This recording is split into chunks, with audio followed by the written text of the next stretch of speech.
Assalamualaikum warahmatullahi wabarakatuh. Salam sejahtera untuk kita semuanya.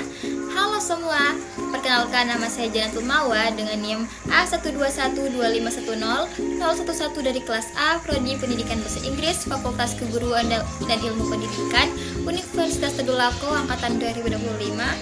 Pada kesempatan kali ini, saya akan membuat video untuk memenuhi tugas dari Bapak Dr. Hasdi SPD MPD dengan mata kuliah Pendidikan Kewarganegaraan.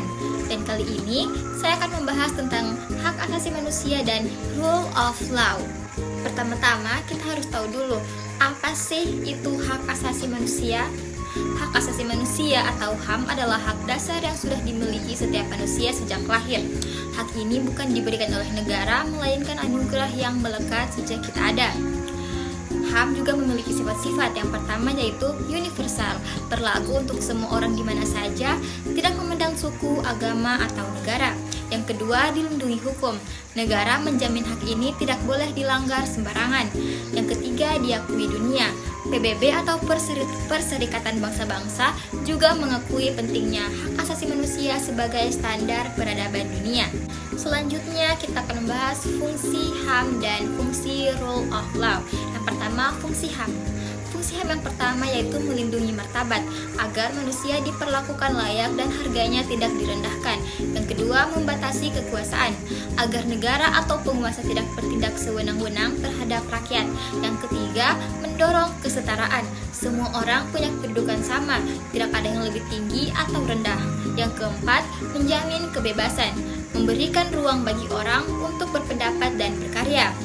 Dan yang kelima, menyelesaikan konflik, menjadi acuan saat ada perselisihan agar diselesaikan dengan adil. Kemudian kita akan membahas fungsi rule of law. Yang pertama, kepastian hukum. Ada aturan yang jelas sehingga masyarakat tahu apa yang boleh dan tidak boleh. Fungsi yang kedua, mencegah otoriter, menghalangi pemimpin bertindak semena-mena. Fungsi yang ketiga, persamaan di depan hukum. Presiden sampai rakyat biasa sama saja di mata hukum. Fungsi yang keempat, prosedur yang adil. Proses hukum harus berjalan lancar, tidak main-main atau dipaksa. Dan fungsi yang terakhir, legalitas, memberikan kekuatan hukum yang sah pada setiap tindakan pemerintah. Nah, kita juga harus tahu dasar-dasar hukum di Indonesia.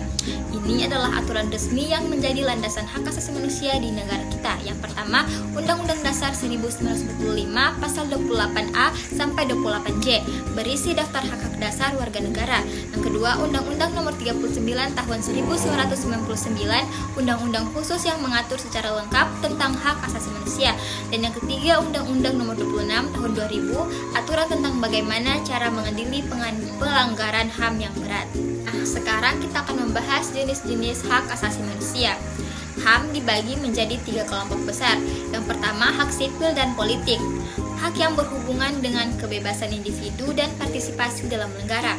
Contohnya, hak untuk hidup, hak beragama, hak menyampaikan pendapat, dan hak memilih pemimpin. Yang kedua, hak ekonomi, sosial, dan budaya. Hak untuk bisa hidup sejahtera, sehat, dan pintar. Contohnya, hak mendapat pekerjaan, hak sekolah, hak mendapatkan layanan kesehatan, dan hak menikmati seni atau budaya. Dan yang ketiga, hak kolektif. Hak yang dinikmati oleh kelompok atau masyarakat luas.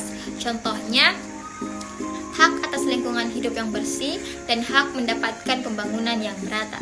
Oke, selanjutnya kita akan masuk pengertian rule of law. Jadi apa sih rule of law ini?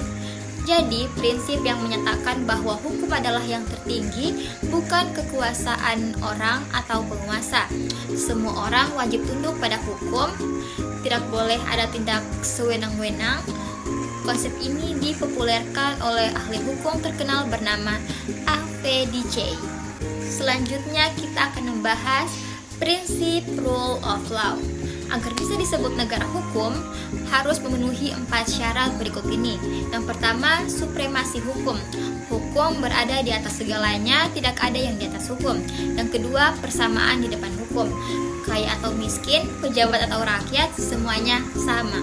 Yang ketiga, due process of law. Proses hukum harus berjalan tertib, adil, dan jelas prosedurnya. Tidak boleh menangkap atau menghukum seenaknya. Yang keempat, perlindungan HAM. Tujuan utama hukum adalah untuk melindungi hak asasi manusia.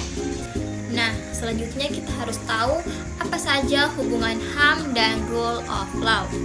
Jadi bagaimana keduanya ini bisa bekerja sama. Jadi, HAM butuh hukum. Hak-hak kita hanya akan menjadi tulisan jika tidak ada hukum yang menguatkan dan menegakkannya. Yang kedua, hukum menjaga HAM. Rule of law hadir memang untuk memastikan hak rakyat tidak terinjak-injak. Dan yang ketiga, saling melengkapi. Keduanya seperti dua sayap, jika satu hilang maka keadilan tidak akan bisa terbang atau tercapai. Dan yang terakhir, saya akan menjelaskan bagaimana penerapan di Indonesia.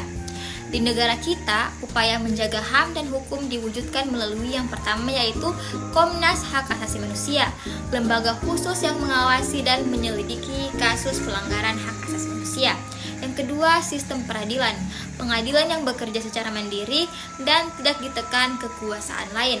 Yang ketiga, Mahkamah Konstitusi dan Pengadilan HAM, lembaga pengawal konstitusi dan pengadilan khusus untuk kasus pelanggaran hak asasi manusia berat. Oke, mungkin itu saja yang bisa saya jelaskan mengenai hak asasi manusia dan rule of law. Sekian dari saya. Assalamualaikum warahmatullahi wabarakatuh. Sampai ketemu di materi selanjutnya, guys. Dadah.